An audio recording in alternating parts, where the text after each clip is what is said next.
오늘도 하나님의 주시는 은혜가 이 오후 시간에도 우리 안에 충만히 임하기를 주님의 이름으로 축복합니다. 내 부모를 공경하라. 항상 5월이 되면 설교하는 내용이고, 저 자신도 상당히 설교하기에 부끄럽지만 또 중요하게 생각하는 설교입니다. 근데 오늘은 또 10계명에 이렇게 쭉 관계되어서 5계명에 들어있기 때문에 또 이렇게 말씀을 전하는데, 오늘 이렇게 말씀을 듣는 분들을 보니까 절반 이상은 다 그냥 이미 부모가 되셨고 살아계신 부모님이 안 계신 분들이 이게 대부분인 것 같아요. 또 부모로서 한편으로는 자녀들에게 어떤 부모가 되어야 되는지도 우리도 또 생각해 볼 만한 부분인 것 같고, 또 우리 부모님들이 살아계신다면 내가 부모를 어떻게 섬겨야 되는지를 다시 한번 생각해 보는 그러한 시간 되길 바랍니다.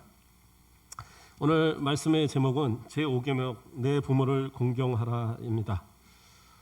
부모를 공경하라.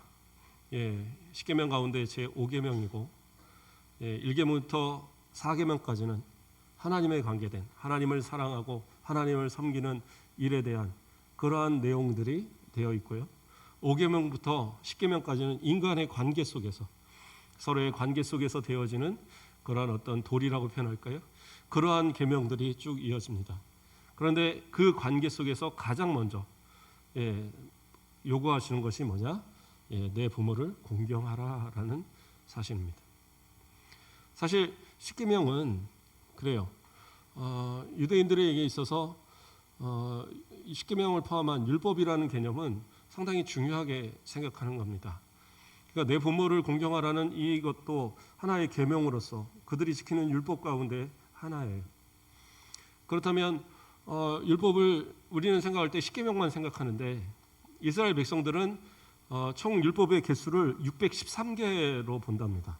그러니까 성경에 나오는 그런 하지 말라, 뭐 하라 하는 내용들을 다 뽑아서 보니까, 유대인들이 연구를 해보니까 613개라는 거예요. 그 가운데 긍정적인 뭐 하라 이런 식으로 이렇게 되어 있는 부분이 총 248개랍니다. 그래서 주석에 보니까 248개인 이유가, 또 이제 우리 인체의 여러 지체들 이거 조각조각 다 이렇게 이름을 붙여보면 248개래요. 저는 확인은 안 해봐서 잘 모르겠습니다. 근데 써 있는 게 그렇게 돼 있더라고요. 그 다음에 금지 조항, 소극적인 입장에서 이거 하지 말라라는 금지 조항으로 돼 있는 것들이 총 365개. 그래서 우리 1년의 단위와 같다 이렇게 얘기 나오더라고요. 그 613개의 계명을 다 지키고 다 섬기는 가운데 그 중에 하나가 이제 내 부모를 공경하라. 그러니까 한편으로 생각하면 이건 조금 소홀해도 되지 않나? 이런 생각에 빠지기가 좋을 것 같아요. 그러나 이 말씀은 어떻게 보면 우리 인간의 서로의 관계 속에서 지켜야 될 그 계명 중에 가장 중요한 계명이에요. 그러니까 가장 먼저 나오는 거겠죠. 한 율법사가 예수님 앞에 질문을 던졌습니다. 계명 중에 어느 계명이 가장 큰 계명입니까? 라는 질문을 던졌어요.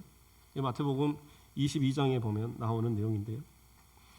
그때 예수님께서 대답을 하십니다. 예수께서 이르시되 내 마음을 다하고 목숨을 다하고 뜻을 다하여 주 너의 하나님을 사랑하라 하셨으니 이것이 크고 첫째 되는 계명이요 둘째도 그와 같으니 내 이웃을 내 자신과 같이 하라 하셨으니 이 두 계명이 온 율법과 선지자의 강령이니라, 이렇게 말씀하고 있어요. 두 가지를 얘기하시는데, 첫째는 뭐예요? 하나님을 사랑하는 것, 그리고 둘째는 내 이웃을 내 몸과 같이 사랑하는 것, 그것을 얘기하시는데, 자, 이 질문 무엇이 큽니까? 라는 질문을 던졌던 이유가 뭐냐면, 그래요, 유대인들도 크게 나누면 하나님을 사랑하고 이웃을 사랑하는 이 두 가지로 나뉜다는 사실을 분명히 알고 있어요. 근데 이 율법학자가 그 613개의 그 수많은 계명이 있다는 사실을 알면서 그 가운데 가장 큰 계명이 무엇이냐고 물어봤던 이유는 바로 예수님을 시험하기 위해서예요. 예수님은 항상 이야기하실 때 사랑의 계명을 얘기했어요. 사랑하는 것이 모든 율법의 완성이다라고 얘기하셨고, 그러므로서 이웃 사랑에 대한 부분들이 상당히 강조가 되어서 많은 사람들이 예수님을 따를 때에 그러한 마음에 감동을 받았을 거예요. 근데 율법학자들은 강력하게 주장하는 건 뭐냐? 하나님 사랑이 먼저라는 것. 그것을 항상 중요하게 생각하는 이들이. 그러니까 가장 중요한 그 계명들은 하나님을 사랑하는 계명이고 그 다음의 계명은 이웃 사랑의 계명이다. 이렇게 생각을 하고 있었던 거예요. 근데 만약에 예수님께서 하나님 사랑이 최고요 하면 뭐예요? 자기들과 똑같은 이야기가 되는 거예요. 그러니까 자기들이 가르치는 말이나 별다를 게 없다. 그러니까 예수님 계명도 결국엔 예수님도 우리와 똑같은 사람들이다라고 말할 근거가 되는 거예요. 또 한편으로 이웃 사랑을 먼저 얘기하면 그렇죠? 그것은 하나님에 대한 어떤 사랑을 약화시키는 거기 때문에 오히려 그걸 가지고 책을 잡히고 예수님을 핍박하는 이유가 될 수도 있겠죠. 근데 예수님은 그 두 가지를 함께 얘기하십니다. 먼저는 뭐라고 얘기하세요? 하나님을 사랑하는 것. 하나님을 사랑하는 것이 첫째 계명이다라고 이렇게 얘기합니다. 마가복음에서는 이것이 가장 큰 계명이다라고 나와요. 자, 이런 첫째 되는 이 계명, 그럼 이것으로 끝나느냐? 아니요. 그 다음 구절이 중요합니다. 그 다음에 뭐라고 나와요? 둘째도 그와 같으니. 그러니까 두 번째 계명도 그와 같다. 그럼 그 두 번째 계명이 뭐예요? 내 이웃을 내 자신과 같이 사랑하라. 그러니까 하나님의 사랑이 첫째 되는 계명이에요. 그런데 둘째 되는 이 계명, 내 이웃을 내 몸과 같이 사랑하라는 이 계명도 결국에는 뭐예요? 첫째 계명과 같다라는 거예요. 그러니까 동등한 위치에 있다라는 거예요. 동일한 계명이라는 겁니다. 그러니까 엄밀히 말하면 예수님이 말씀하시는 것은 하나님의 사랑, 이웃 사랑 이것이 양쪽에 양분되어진 게 아니라 그래서 뭐 두 가지가 똑같이 이렇게 올라가는 그런 개념이 아니라 하나라는 거예요. 하나. 하나님의 사랑은 곧 이웃 사랑이고 이웃 사랑은 곧 하나님의 사랑이라는 거예요. 이것이 하나로 뭉쳐진 이 계명, 이것이 진짜 계명의 모습이다라고 말씀하는 거예요. 그랬을 때 더 이상 율법학자는 아무 대답을 하지 못했어요. 자, 그럼으로써 계명을 지킨다고 할 때에 우리는 어떻게 지켜야 되느냐? 이 말씀에 그렇죠? 하나님의 사랑과 내 이웃 사랑하는 이 사랑이 결국엔 같이 지켜지는 그러한 모습이 진짜 하나님의 말씀을, 하나님의 계명을 지키는 우리들의 모습이어야 된다는 사실이죠. 단적인 예로 안식일의 규례도 그런 것 같아요. 지난주에 안식일에 대해서 얘기를 했었는데 주의를 지키는 것에 있어서 불가피하게 주의를 어길 수도 있다고 봅니다. 저는 불가피한 사정들이 있잖아요. 어떤 교회를 오는데 물론 이제 직업적인 이야기 빼고요. 지난주에 직업적인 이야기는 다 했으니까 불가피한 직업들이 있죠. 뭐 국가 공무직이라든가 또는 요즘에는 뭐 경비일도 그렇고 또 때로는 뭡니까 이 여러 가지 일들이 있죠. 주일날 근무하는 또 당직이 있을 수도 있고 그런 불가피한 경우들을 안 된다고 얘기하는 건 아니에요. 그래서 그러한 것을 대체하기 위해서 그 가운데서 예배에 충실하라고 얘기를 드렸어요. 방송을 통해서 하든지 아니면 뭐 찬양을 통해서 또 하든지 어쨌든 내가 하나님 앞에 예배드리는 그 마음과 삶의 예배의 모습들을 지켜야 된다는 얘기를 지난주에 얘기를 했고요. 그렇다면 오늘 제가 얘기하고자 하는 것은 불가피한 경우 말 그대로 주일날 교회를 오는데 누가 길가에 쓰러져 있어요. 피를 철철 흘리고 있습니다. 아무도 주변에 없어요. 119를 불러서 이 사람을 빨리 구조해야 돼요. 그럼 어떻게 해야 돼요? 구조해야죠. 그게 선한 사마리아인의 비유잖아요. 선한 사마리아인의 비유. 레위인도 제사장도 그냥 지나쳤던 이유가 뭐냐면 예배드려야 되니까. 예배드려야 되니까 지나간 거예요. 왜? 내가 시체를 만지면 제사를 못 지내요. 예배를 참석을 못해요. 레위인은 예배를 돕지 못하고 제사장은 예배를 주관하지를 못해요. 일정 기간 동안 하지 못하도록 율법엔 정하고 있거든요. 그러니까 거의 죽어가는 그 사람 혹시 죽어버리면 그 사람 만진 것 때문에 예배를 못 드리니까 예루살렘으로 가던 그 길에 그를 그냥 모른 척하고 지나갔던 거예요. 그런데 예수님은 뭐래요? 사람을 돕는 그 사람이 진짜 이웃이다. 그렇게 가르쳐 주시는 거잖아요. 그런 것처럼 불가피한 경우는 주의를 어길 수 있어요. 그렇잖아요.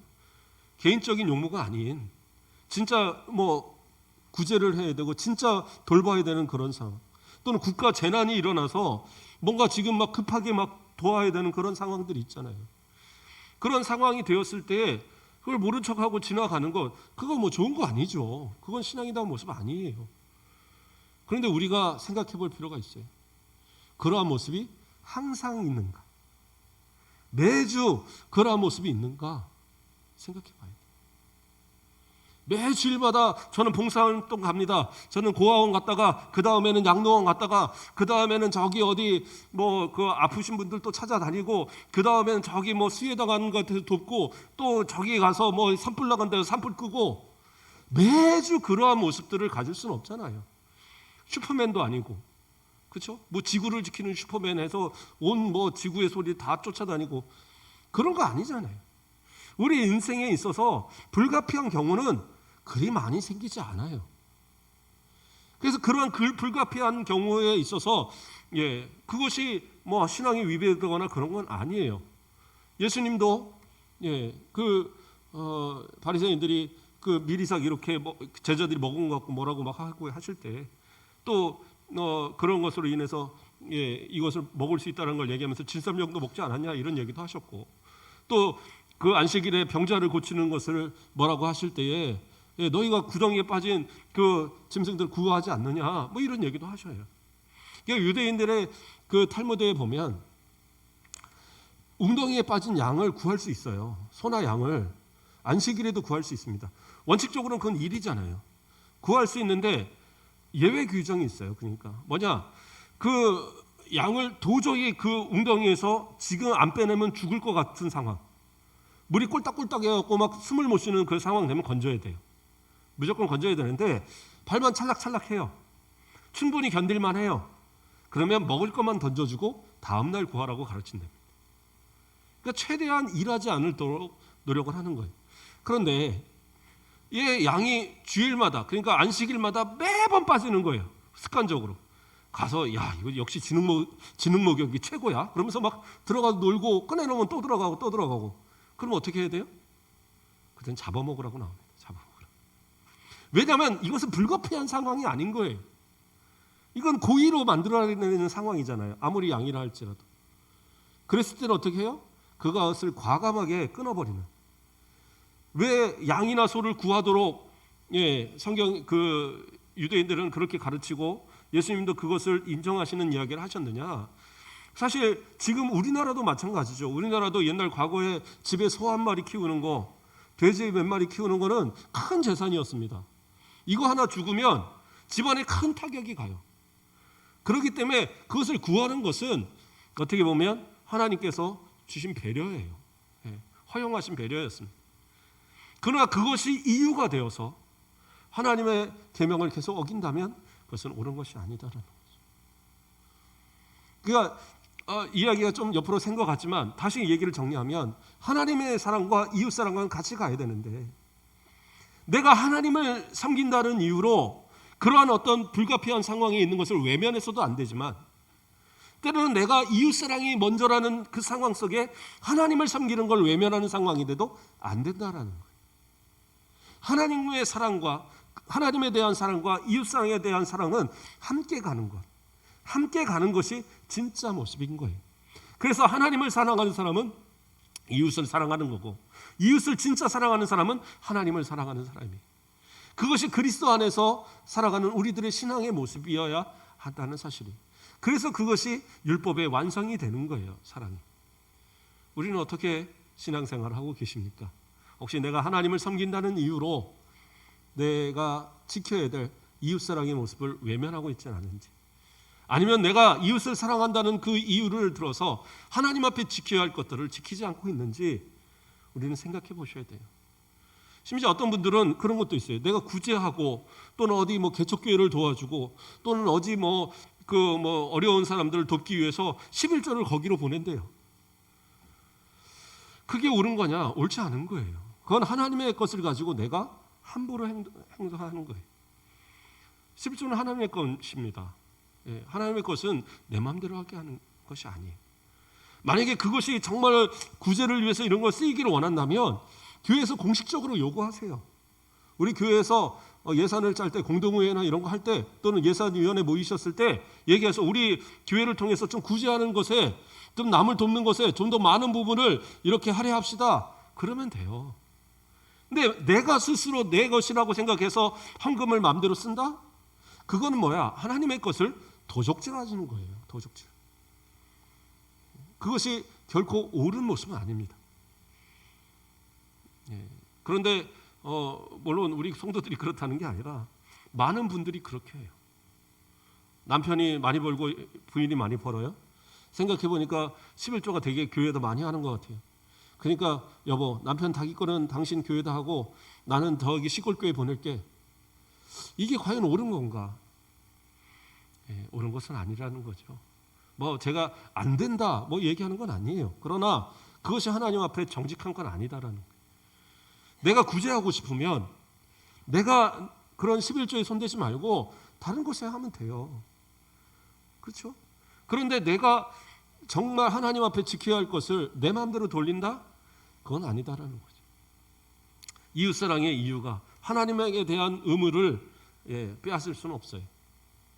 그러니까 이러한 것들이 우리 가운데 제대로 잘 정립이 되어 있지 않으면 하나님의 계명을 어떤 계명은 최고고 어떤 계명은 아니고 그러다 결국에는 하나님 앞에 잘못된 신앙으로 빠지는. 그래서 예수님은 뭐예요? 하나님을 섬기는 게 최고의 첫째 계명이지만 그러나 이웃을 사랑하는 것도 동일한 계명이다. 그러니까 결국에 뭐예요? 이 두 계명은 다 지켜야 된다. 613개로 나누던 10개로 나누던 그 모든 계명은 다 동일하게 하나님 앞에 지켜야 될 동일한 그러한 율법이다라고 가르치고 있는 거예요. 자, 제가 왜 율법의 개념을 앞에서 먼저 이야기를 하느냐? 그 다음에 우리가 이야기할 것이 뭐예요? 오늘의 5계명 내 부모를 공경하라입니다. 그러니까 내 부모를 공경하라는 것은 뭐예요? 이웃사랑의 가장 첫 번째 것이고 하나님 사랑은 당연히 그 모든 것이 다 하나님을 섬기는 거잖아요. 제1계명 나 외에 다른 신을 내게 두지 말라. 하나님만을 섬겨야 하시는 유일신 섬겨야 되는 유일하신 하나님을 섬겨야 되는 가장 큰 계명과 인간들 가운데 서로 사랑해야 되는 가장 큰 계명이 내 부모를 공경하는 거예요. 그러니까 이 둘 가운데 어느 것이 더 높으냐? 이 개념이 아니라니까요. 하나님을 사랑하는 사람은 내 부모를 공경하고 내 부모를 공경하는 사람은 하나님을 사랑하는 거예요. 내가 하나님을 사랑하면서 내 부모를 공경하지 않을 수 있다? 그거는 내 신앙이 바른 게 아니에요. 내가 부모를 공경하면서 하나님을 제대로 섬기지 않는다? 그것도 올바른 신앙이 아니다라는 거예요. 이 둘은 함께 가야 된다. 그것을 예수님은 가르치셨고 십계명도 결국엔 그것을 이야기하고 있다라는 사실이에요. 자, 그러면 사람들이 왜 나는 계명을 못 지키고 왜 부모를 잘 섬기지 못하겠다라고 얘기하느냐? 그거에 대해서도 우리가 또 한번 생각해 봐야 할 줄 압니다. 부모를 공경하라는 얘기는 공경이란 말은 히브리어로 카베드라는 단어예요. 그건 뭡니까? 부모님을 존귀하게 여기고 매우 소중히 여기라는 얘기예요. 그러니까 부모님은 부모님이라는 이유 자체만으로도 존중받으셔야 되고 또 존귀하게 여기셔야 되고 소중히 여김을 받아야 될 존재인데 근데 우리들의 모습은 어때요? 여러 가지 이유를 들어서 내 부모를 공경할 수 없다라고 이제까지 설명했던 이유가 첫 번째 이유가 될 수 있을 겁니다. 뭐예요? 신앙의 문제를 들어서 나는 신앙의 문제를 들어서 하나님을 올바로 섬길 수 없다. 유대인들에게는 어떠한 제도가 있었냐면 고르반이라는 제도가 있었어요. 고르반은 뭐냐면 내 재산을 하나님 앞에 다 바칩니다 라는 그런 내용이에요. 그러니까 고르반이라는 뜻 자체가 재물, 헌물 그런 의미가 있어요. 그러니까 하나님 앞에 이것은 다 드린 거니까 이것으로 내 부모를 섬길 수 없습니다. 부모에 대한 의무를 공경의 의무를 내가 제외시키는 거예요. 그런데 이것이 유대인 사회에서는 통용되고 있었어요. 그러니까 예수님은 그것을 들어서 질책하셨죠. 그 잘못된 제도를. 그런데 이 사람들이 이것을 어떻게 악용을 하느냐? 나는 하나님 앞에 이 재물을 다 드리기로 했으니까 내 부모를 모실, 내 부모에게 용돈을 드릴, 내 부모를 섬길 이유가 아무것도 없습니다. 그러면서 뭐예요? 대신 내가 죽을 때 드리겠습니다. 그러니까 지금 드린다는 게 아니에요. 내가 죽을 때. 그러면 그 사이에 어떻게 해요? 내 자식을 키우는데 다 쓰고 내가 먹고 마시는데 다 쓰고 내가 놀고 먹는데도 다 쓰고 그리고 나서 혹시 남는 게 있으면 하나님께 드리겠다는 얘기. 아주 잘못된 얘기죠. 이 당시에도, 예수님 당시에도 하나님 앞에 신앙생활을 잘한다고 하는 사람들이, 부모에게 있어서는 제대로 공경하지 못한 사람들이 많았었다라는 얘기가 되겠죠. 그런 모습은 하나님 앞에서 올바른 모습이 아니다라는 거예요. 그런데 사람들은 하나님을 섬긴다는 이유로 인해서 부모에게 섬기는 것을 소홀히 하는 일들이 비일비재하게 일어납니다. 특히 불신자의 부모들. 나는 신앙을 가졌고 내 부모는 신앙이 없어요. 그러니까 충돌이 일어납니다. 특히 많이 일어나는 게 뭐예요? 제사의 문제들. 제사 때가 됐는데 며느리가 오지도 않고 아들 코빼기도 안 보이고 조상도 모르는 그러면서 이제 막 뭐라고 하죠. 그러니까 아예 안 가버려요. 명절에도 안 가고 아무 때도 안 가요. 그런데 그래서 결국에는 거의 등지고 살아가는 그런 가정도 많이 있어요. 근데 저는 그런 분들에게, 물론 저는 항상 믿음의 가정에서 태어났고 자랐기 때문에 그런 고민이 없지만, 그러나 고민을 하는 가운데 저는 그런 생각이 들더라고요. 평소에는 어떻게 하시는가? 평소에 연휴가 되면 놀러 가긴 바쁜데 부모에게 가서 찾아뵈서 인사를 드리는 그러한 모습이 있는가? 그렇죠? 명절이 돼서 좋은 음식 막 먹을 때는 안 가는데, 그래요. 그렇다 치는데 평소에 좋은 음식을 먹을 때 이것을 부모에게 드리고 싶은 마음에 드려본 적이 있는가? 생각해 보자는 거죠. 평소에도 제대로 안 하면서 특정한 날, 이런 날도 안 하니까 욕을 먹는 거지. 평소에 잘해 보세요. 그러면 제사 오지 않는다고 구박을 하겠습니까? 어떻게 하겠어요? 어떤 부모님들은요, 자녀가 제사 드리고 이런 음식들을 안 먹으니까 그래도 자녀들이 오는 게 고마워서 음식을 따로 준비해요. 아예. 그래서 이거는 제상에 안 올라간 음식이니까 이건 니네만 먹어. 그 정도로 부모가 생각을 해주기도 하시더라고요. 그래도 꺼름직하니까 잘 안 가시는 분들도 있는데, 근데 중요한 건 뭐예요? 그만큼 평소에 내가 부모에게 어떻게 대했느냐에 따라서 그 판단이 일어나는 겁니다. 그래서 심지어 어떤 부모들은 자녀들이 그렇게 효도를 잘하면서 그러면서 신앙생활을 열심히 하니까 내 자녀들 생각해서 내가 교회 나가야지, 그리고 드리던 제사를 끊고 나가던 이방의 그 신들을 섬기는 불교 이런 데 섬기던 걸 다 끊어버리고 자녀들 따라 교회를 나가는 부모들이 생겨요. 실제로 저는 그런 가정 많이 봤습니다.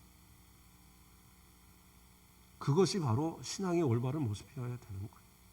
신앙이 내 부모를 공경하는 것을 방해해서는 안 돼요.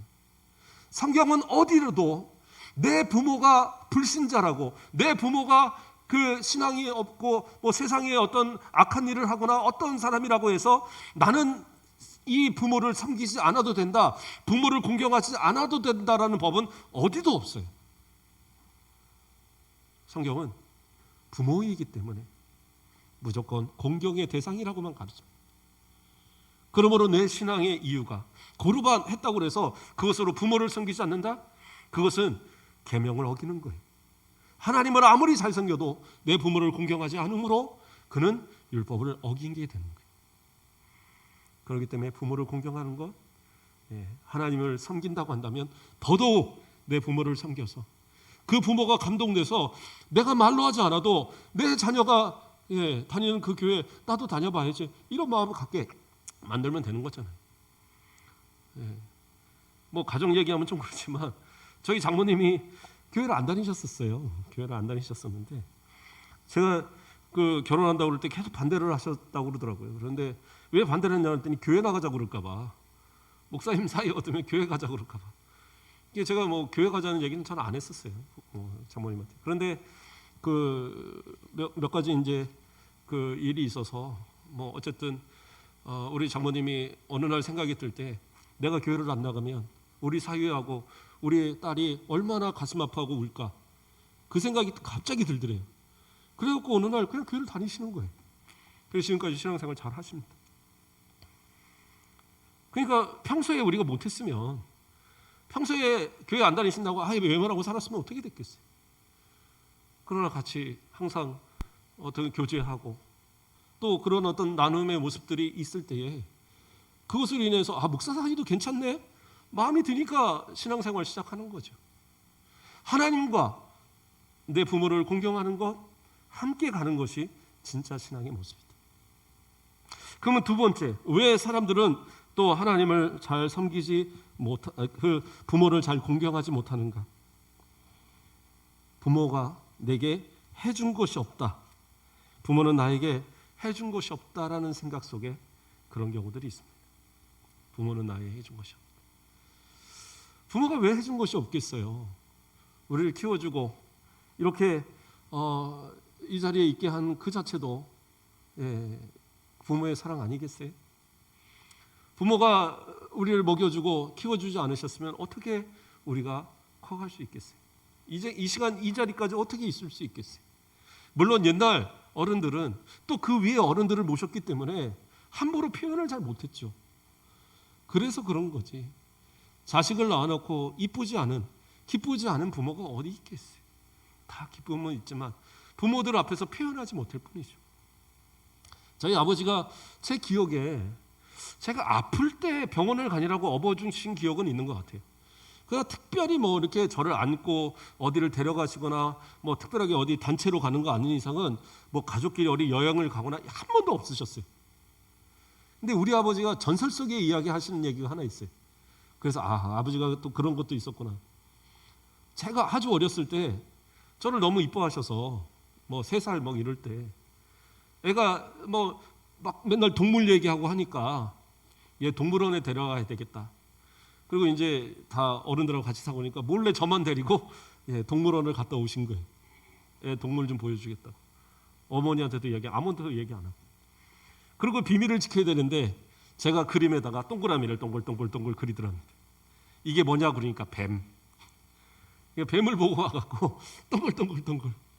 그러니까 야 집안에 천재가 났다. 뱀을 보지도 않은 애가 어떻게 뱀을 그리냐.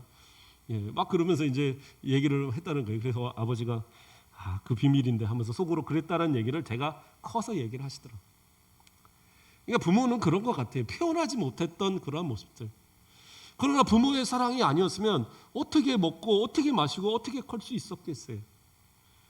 또 어떤 이들은 그래요. 부모가 내게 남겨준 재산도 없고 유산도 없으니까 나는 그래서 부모를 섬길 이유가 없다. 그런데요, 성경은 부모의 것은 부모의 것이라고 말합니다. 부모의 것은 내 것이 아니에요. 당연하게 내가 받는 게 아니라 부모가 줘야지 받는 겁니다. 그렇지 않겠어요?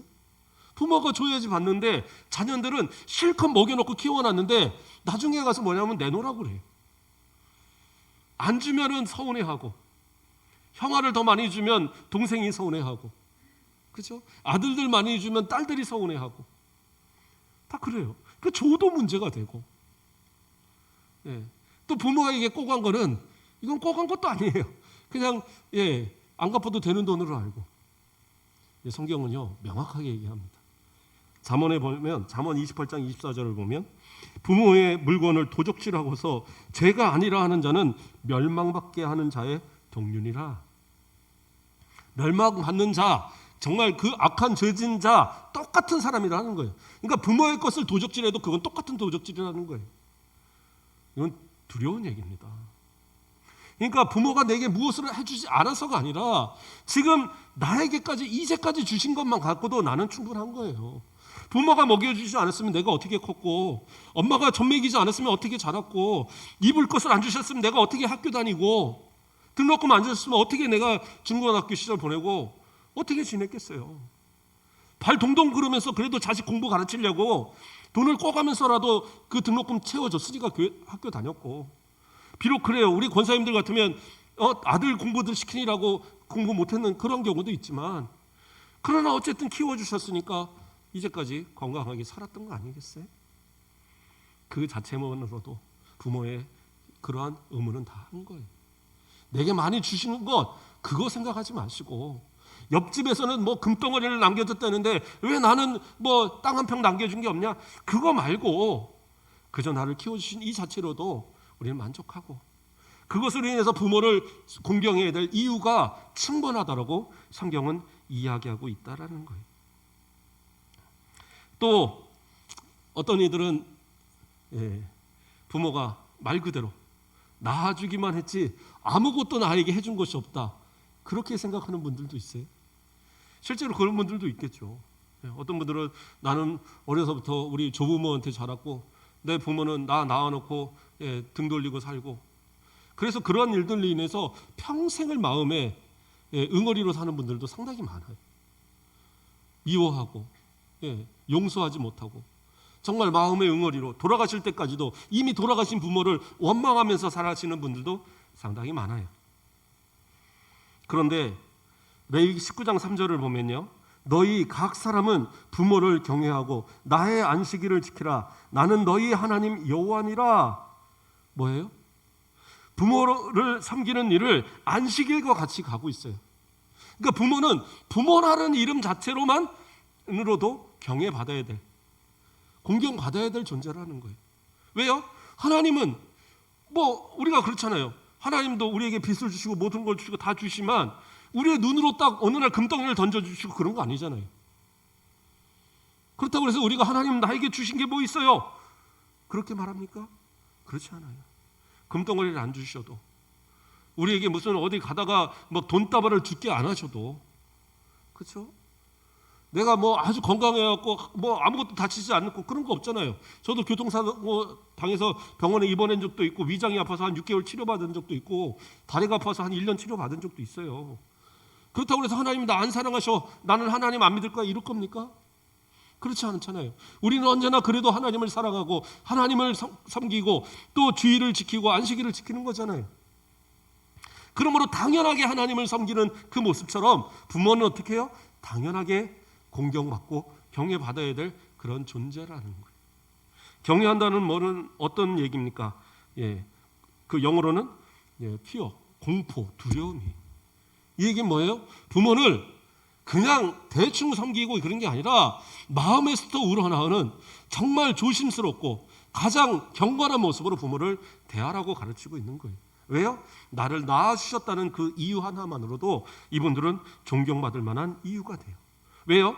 창세기 1장 28절을 보면 하나님이 그들에게 복을 주시며 하나님이 그들에게 이르시되 생육하고 번성하여 땅에 충만하라. 뭐예요? 하나님께서 모든 것을 창조하시고 그리고 그 창조하신 이 인간에게 생육하고 번성하여 땅에 충만하라. 이건 뭐예요? 하나님의 창조의 원리에 인간이 동참하는 거예요. 생육하고 번성하는 것, 이것은 하나님의 명령이에요. 창조의 명령이에요. 그래서 엄마가 아기를 잉태하고 그 아이를 낳는 것, 이것은 결국에 뭡니까? 하나님께서 그 엄마를 통해서 아이를 창조해가는 그러한 사역이라는 거예요. 그러니까 이것이 얼마나 큰 사역입니까? 엄마가 10달을 배 아파서 낳는 것, 이게 쉬운 일입니까? 쉽지 않아요. 저희 아내가 그러더라고요. 당신은 나 아기 쉽게 낳는 줄 알지? 나도 아플 만큼 아팠어, 그러더라고요. 아기를 워낙 빨리 낳았고 병원에서 절대 일찍 태어나면 안 된다고 막 그 의사가 당부를 할 정도로 아기는 좀 빨리 낳았어요. 그래서 저는 안 아픈 줄 알았어요.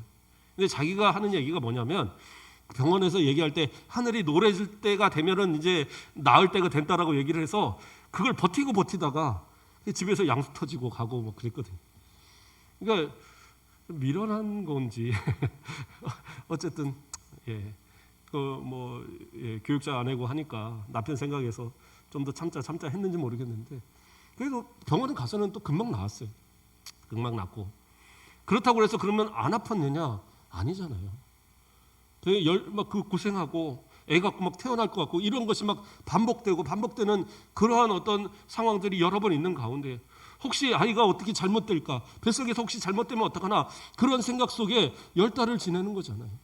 그리고 아이를 낳아서, 그래서 그 아이를, 그 거동 하나 하지 못하는 그 아이를 그 아이가 스스로 자기 구실할 때까지 품 안에서 키우고, 그리고 그 아이가 또 학교 다니기 시작하면 그 도시락 싸서 맨날 먹여주고 그러면서 겨우겨우 키워낸 그 자녀들이잖아요.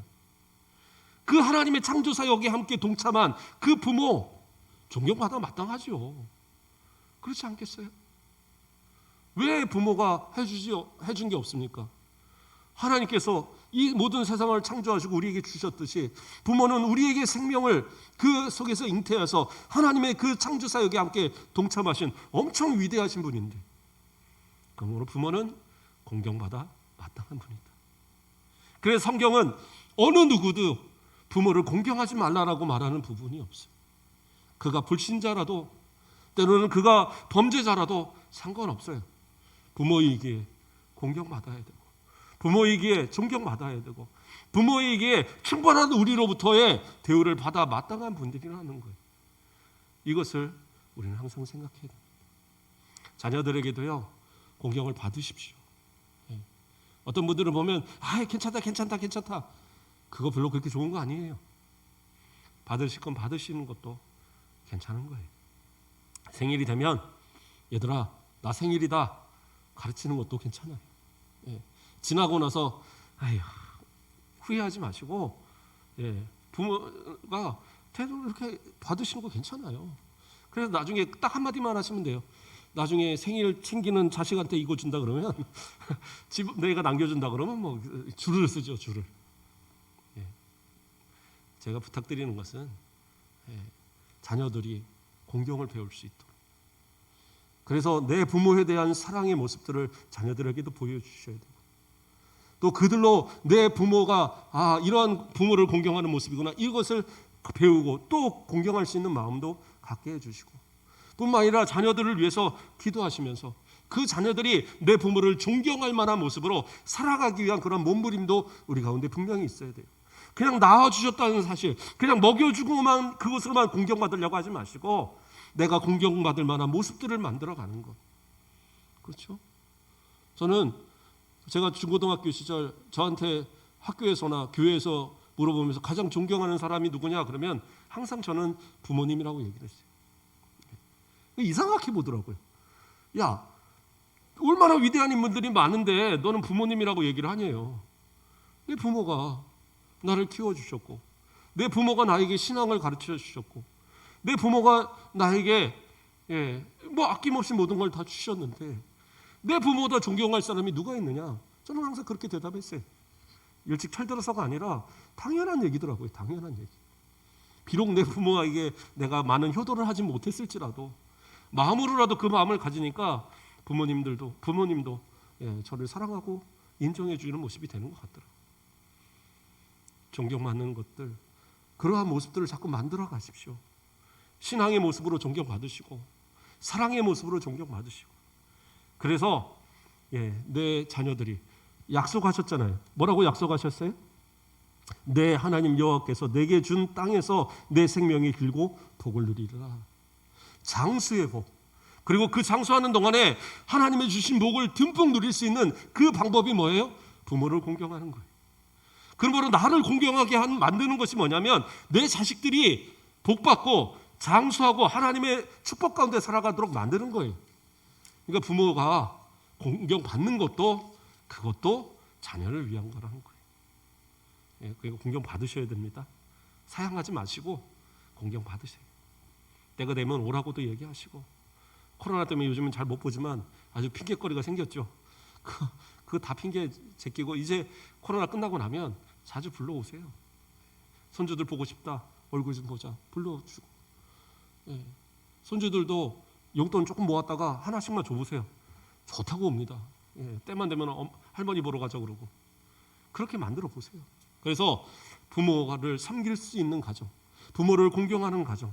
그래서 자녀는 정말로 하나님을 섬기듯이 부모를 섬기고, 부모는 그 자녀를 하나님을 섬기듯이 나를 섬기게 함을 통하여서 하나님께서 약속하신 그 복을 그 후손들이 다 누릴 수 있도록, 그것이 진짜 신앙을 가진 부모의 역할이고 자녀의 역할이 되는 겁니다.